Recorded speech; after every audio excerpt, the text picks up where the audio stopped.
maybe Runway ML, and things like DALI. All these softwares can really help persons living with disability to transform their lives and make sure they can compete or even showcase their talent in equal measure than any other person. So the most important thing right now is for all of us to be given an opportunity, not sympathy. We need an opportunity to showcase what we can do. Because even when Kennedy was starting to speak here, I know so many of us were like, oh, we'll even continue or finish his speech. But that's what we need. We need to encourage him that at the end of the day, no matter how much we look like, it looks like he's struggling, we need to give him an ear and listen to what he's about to say. As an artist with living with disability, at the same time, a father who has a son who is autistic, I can say disability is not a joke. And disability is a club that any one of us can join. Anyone can join any day, any moment. And just to thank Crystal for the work that she has done. I remember the act has been there, lingering, and no one was even pushing to that level. And I remember even the first time that it was adopted, it was due to the accident that our former president had. And that is the time paying attention towards persons living with disability in this country. Only because the president had an accident. What if the accident never happened? No one will be talking about it right now.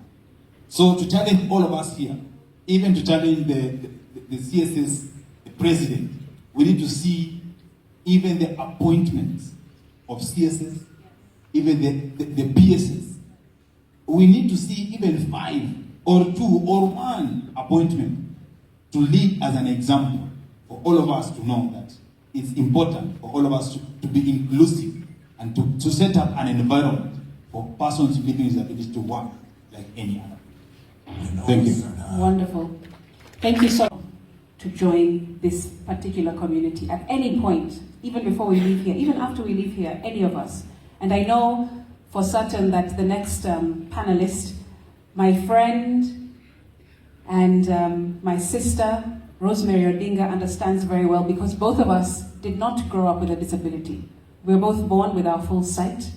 And I had my condition that came later, like I said, and as well, Rosemary had a condition that she acquired a visual impairment. Now, Rosemary, with that background, I would like for you to tell the audience, talk to us about that experience. Having no disability, having a disability, and then going through some treatments and regaining a little bit of your eyesight. How has that impacted how you interact as a woman, as a mother, as a business owner, and of course somebody who is heavily involved in the political scene? How does that inform how you now maneuver and what you push for?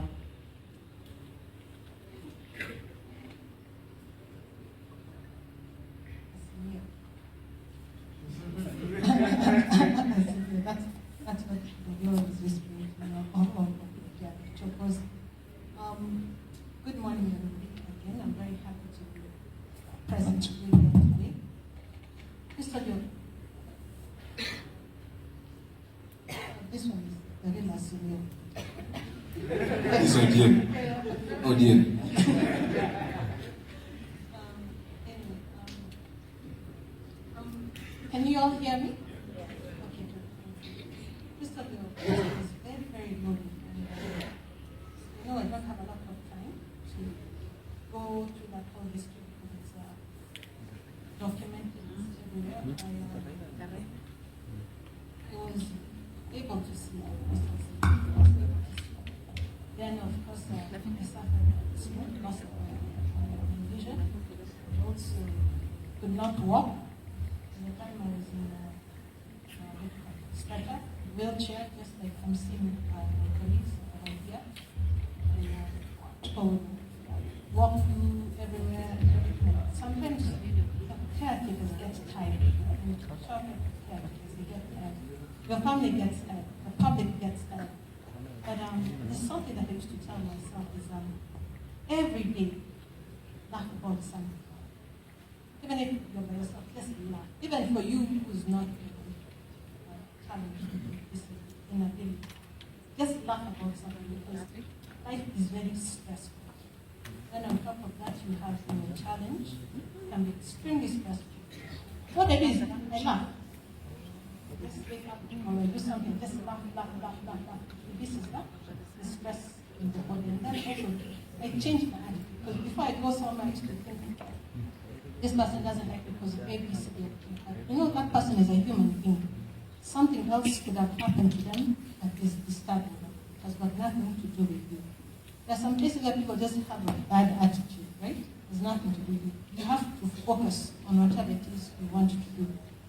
As I'm seated here right now, I have 4, 5, 6, 8, about 8 people under my employment, one of whom is over here with us today.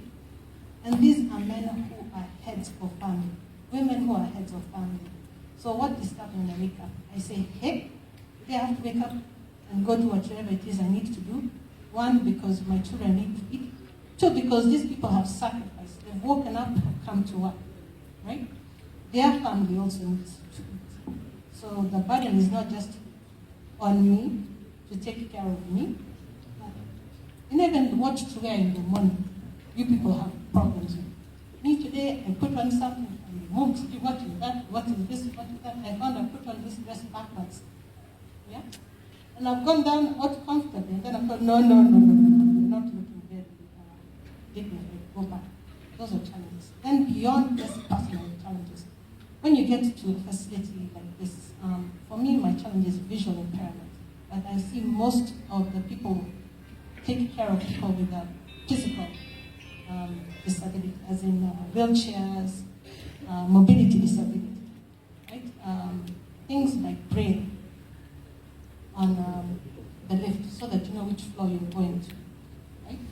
Those are things that challenges visual disability deal with. Things like lighting, right? That's some of the stuff that visual disability deal with, because visual disability is not mentioned so much. Some of you do not know. Sometimes when you go out, you will see the paintings on the floor or the carpet. You'll see there's a bright yellow, or maybe sometimes white. It looks like it's designed, but it's actually designed for persons with disability, because what it's telling me is that the surface has changed. What it's also communicating to me is that there's the stairs, right? The stairs has finished. Otherwise, I can just fall down staircases. We take this for granted. I used to take this for granted before, right? But now I look out for those cues. And I didn't know architects take that into consideration when they're designing things. Just like wanaendelea too, but things like that. And then also government. Government has policies, and now I can see persons like Crystal, the ones who create this policy, right? Thank you, Crystal. But once they've been created, implementation becomes now the challenge. And that is now why the CSs and PSs will help us, because once we come to a government facility, because there's nobody here who can exist without government facilities, right? When we come there, your staff members need to be aware of us. And I'm very happy that sometimes I go to some places and people are like, why is she cutting the line? Why is she cutting the line? Why is she cutting the line? Or why is he cutting the line?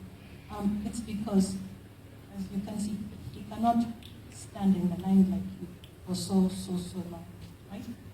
We do not know what other challenges these people have. They just look like cutting. No, just like she says, we are VIPs, right? But then again, we also respect. When you give us this opportunity, we respect you. We don't think we are better than you. We just respect that your patience and your time that you give us. And I want to thank you all for your patience and your time.